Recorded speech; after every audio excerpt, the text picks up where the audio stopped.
So let's talk about money, specifically hard money in US politics. What is it? What are the regulations placed upon it? And what role does it play in elections? Well, I've got everything that you guys need to know about it here on the Political Newscast. So in American politics, the term hard money refers to political contributions that are directly given to candidates and are subject to strict regulations by the Federal Election Commission, the FEC. Hard money can only be used for specific campaign purposes and must come from individuals or political action committees, PACs, who are required to disclose their identity, so it can't come from an anonymous source. These donations have clear limits on how much can be contributed, creating transparency in campaign financing. Hard money stands in contrast to soft money, which historically faced fewer restrictions and could be given to political parties for activities such as voter registration drives rather than directly supporting specific candidates. But we'll go into that more in a separate video another time for you guys. The distinction between hard and soft money, though, comes from campaign finance reform efforts aimed at reducing the influence of wealthy donors on elections, something which is a controversial subject to this day, but let's not get into the weeds about that one on this video. So understanding what hard money is in US politics is essential for voters who want to follow the flow of political donations. The regulated nature of hard money helps track which individuals and groups are financially supporting which candidates, though it represents just one part of the complex campaign finance system that includes various other funding mechanisms.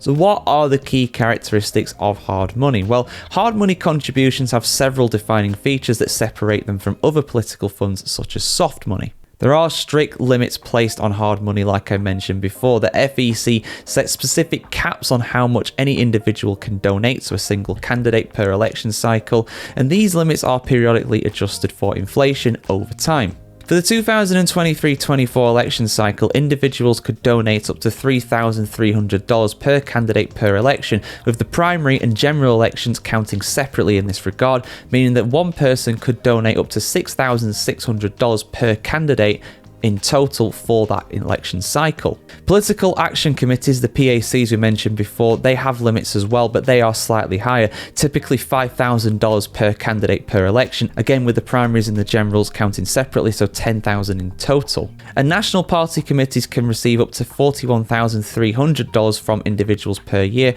while state and local parties can accept up to $10,000 annually for federal election activities. Again, these are regularly adjusted for inflation each time, so when the next election cycle comes up, these values typically will be slightly higher, you would imagine. And all hard money as well has to be reported to the FEC, including the donor's name, address, occupation, and employer. This information becomes public record, so that's why in American politics you'll often see things on celebrities where they actually donate to certain parties, because it has to be disclosed, it has to become public knowledge. It's not something that you can hide. And when it comes to hard money, it can only be used for certain things, specifically advertising and media buys, staff salaries, travel expenses, and also campaign material. So it's all going directly to the political campaign.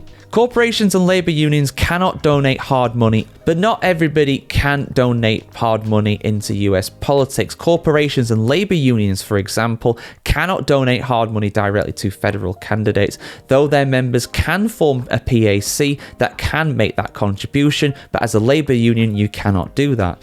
Foreign nationals are also prohibited from making hard money donations to US political campaigns, maintaining the integrity of domestic electoral funding. Again, let's not get into the weeds on that one, but yeah, that's kind of a short rundown really of what hard money is in US politics. There is a full in-depth article that goes far more into detail than what I can during this video over on our politicalnewscast.com website if you want to check that out. Plenty of other good information on there, such as soft money as well, and I'll also bring out a video on that very soon as well, guys. But yeah, have you donated to a political campaign before, guys? Did you know what hard money meant? Let us know in the comments below. Do these regulations work as intended? Do they maintain the integrity of American politics? I want to hear what you have to say about that in the comments below.